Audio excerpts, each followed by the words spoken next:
To make a masterpiece, you need three components.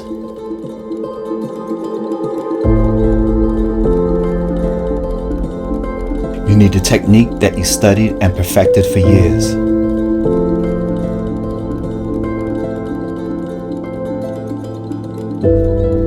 With painting, the brush, paint, and canvas are your tools. How you put them together becomes your technique.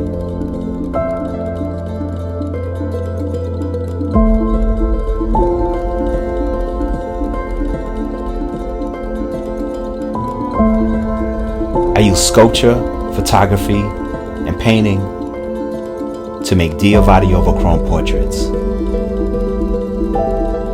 Despite the restraint of sticking to one subject matter, you actually become more creative. You're forced to find ways to make the work interesting and engaging for you and the viewer.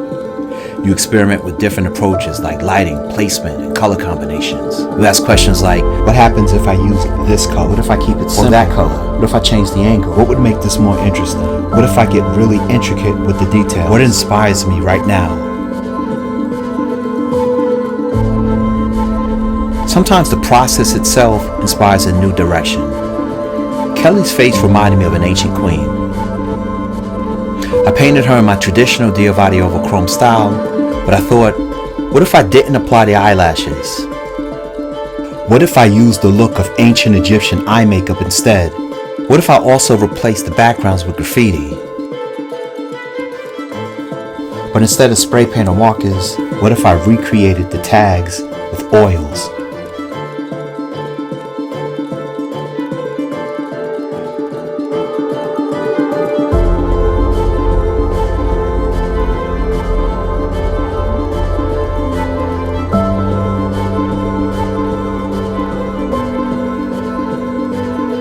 This idea developed into a series called Luxury Graffiti.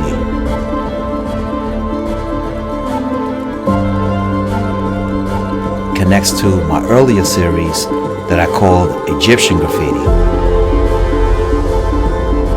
At the time, I was combining ancient Egyptian themes and contemporary art.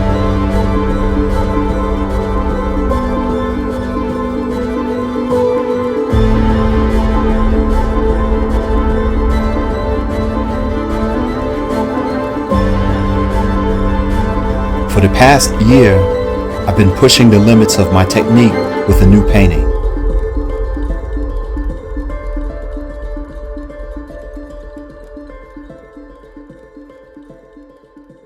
To make a masterpiece, you need a concept. You need a strong thought or belief that explains why you are using your technique. The Diovadio-chrome concept was about using portraits to create universal avatars. Here's a little secret.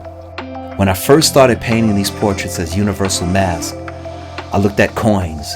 They were proof of how sculptures of portraits were already ubiquitous in our culture.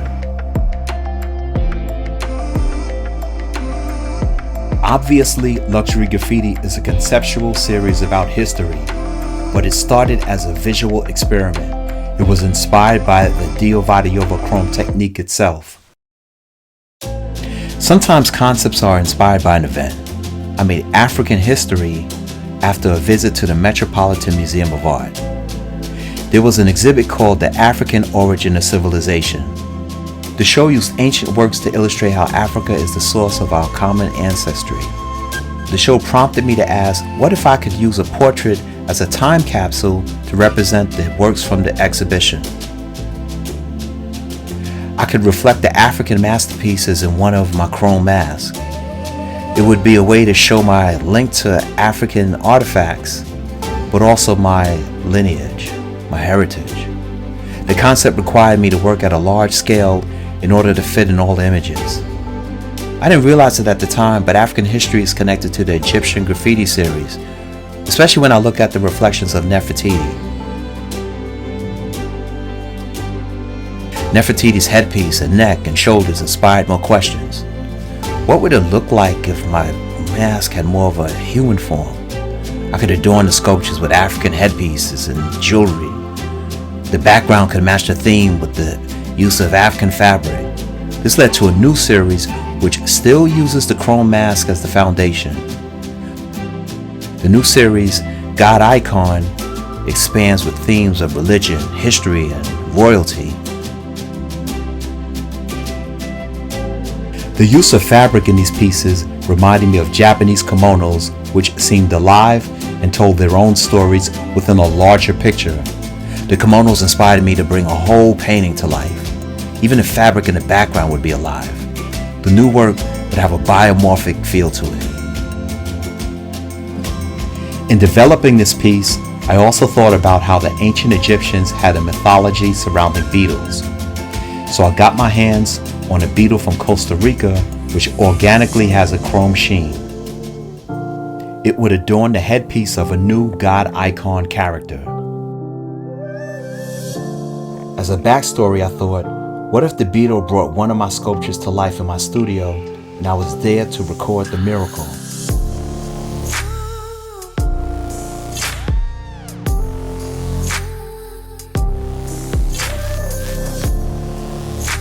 The studio and the reflections would be like an additional setting, like how Vermeer used the corner of a room to make masterpieces. I could also be in the reflections.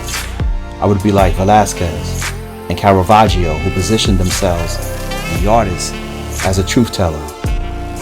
My use of a cell phone would be like a modern day instrument of truth, like the lights in Picasso's Guernica.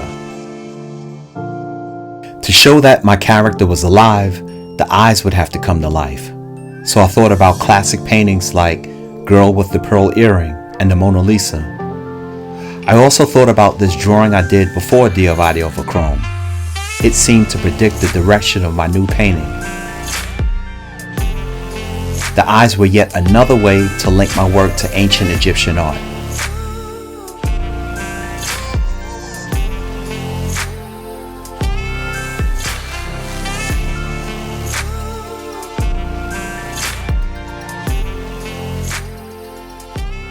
To make a masterpiece, you need an emotional component.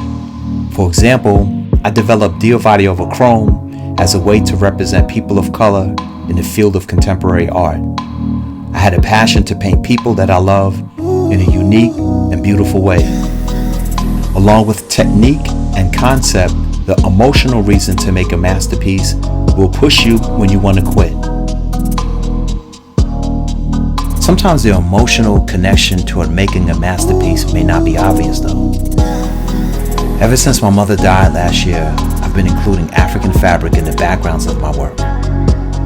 It was only after spending months and months of working on the backgrounds that I made a connection to my mother, who used to wear African fabric all the time.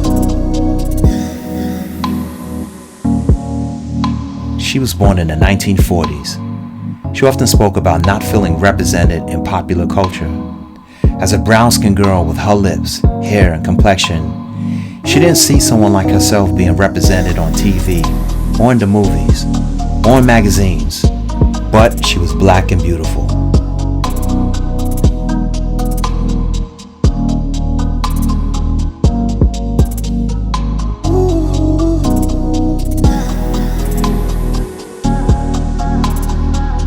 She was creative and appreciated art.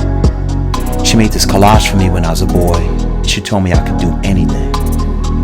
She supported my art career and insisted that my work was used for the cover of her first book, The Rising Song of African American Women. She earned a PhD and retired as a college dean. She was a scholar and a woman of faith.